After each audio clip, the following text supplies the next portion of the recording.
Assalamualaikum warahmatullahi wabarakatuh.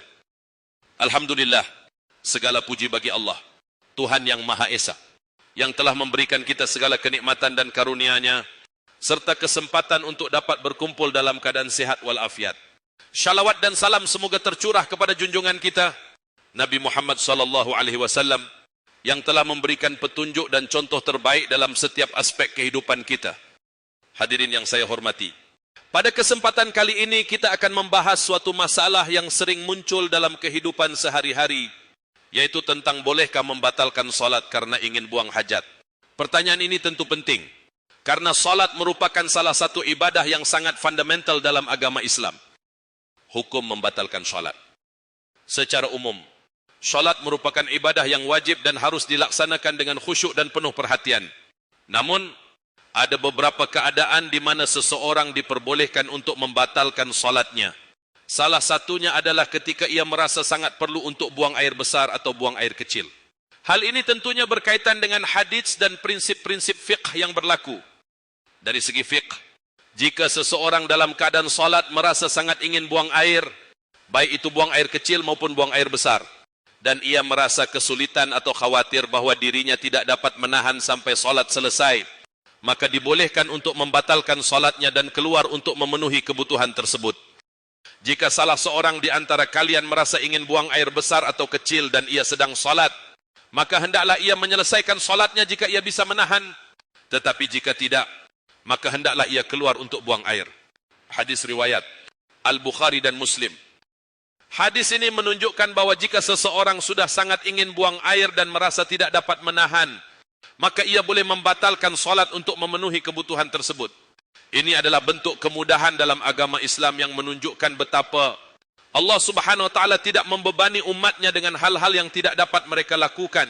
Pertimbangan dalam membatalkan salat. Namun demikian, ada beberapa hal yang perlu diperhatikan sebelum membatalkan salat karena ingin buang hajat. Pertama, jika seseorang merasa hanya sedikit ingin buang hajat, ia sebaiknya berusaha menahan diri sampai salat selesai. Salat adalah ibadah yang sangat mulia, sehingga kita dianjurkan untuk mengusahakan agar tetap khusyuk dan menyelesaikannya jika memungkinkan. Kedua, jika seseorang merasa sangat terdesak dan khawatir tidak dapat menahan, maka ia boleh membatalkan salatnya untuk keperluan buang air. Hal ini lebih diutamakan jika keadaan sangat mendesak, seperti takut terjadinya kecelakaan atau merasa sangat tidak nyaman jika terus melanjutkan salat. Namun, jika seseorang hanya merasa sedikit ingin buang hajat dan tidak terlalu mengganggu konsentrasi salatnya, lebih baik jika ia menyelesaikan salat terlebih dahulu dan baru setelah itu segera pergi untuk buang hajat. Hadirin yang dimuliakan Allah, dalam hal ini kita bisa menyimpulkan bahwa membatalkan salat karena ingin buang hajat adalah dibolehkan dalam Islam, khususnya jika seseorang sudah merasa sangat terdesak dan tidak bisa menahan lagi.